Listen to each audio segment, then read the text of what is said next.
Assalamualaikum warahmatullahi wabarakatuh. Perkenalkan, saya Ferdiansyah, mahasiswa anestesi Unisan Yogyakarta. Di sini saya akan memberitahu teman-teman bagaimana cara mempersiapkan dan mengkalibrasi mesin anestesi sebelum kita gunakan untuk pembiusan pasien. Baik, yang pertama di sini kita harus menyambungkan mesin anestesi ini dengan sumber listrik yang tersedia di dalam ruang operasi. Yang pertama, kita mencolokkan kabel mesin anestesi ke sumber listrik. Lalu yang kedua, di sini terdapat dua selang, yaitu yang selang putih adalah selang untuk oksigen. Kita colokkan di bagian oksigen.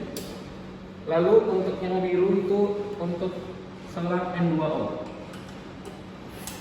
Baik, setelah kita pastikan sumber listrik sudah menyambung dan sumber oksigen dan N2O juga sudah tersambung, kita pastikan di sini untuk selang kornetnya tidak tertekuk dan tidak bocor.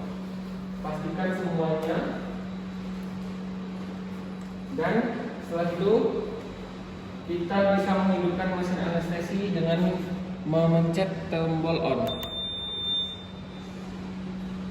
Baik, untuk selanjutnya di sini terdapat gas inhalasi yang terdapat, yaitu sevofluran dan isofluran. Untuk selanjutnya di sini ada flow meter O2 yang menyala. Setelah itu kita pastikan terdapat salak kanister yang berisi soda lem. Selanjutnya di sini mesin anestesi sudah hidup dan ini sebelum kita gunakan kita kalibrasi dulu dengan memencet Start Self Test. Setelah seperti ini, kita tunggu saja sampai proses kalibrasi 100%. Untuk kalibrasi mesin anestesi itu juga kita perlu mengatur APL ini, biasanya digunakan 30.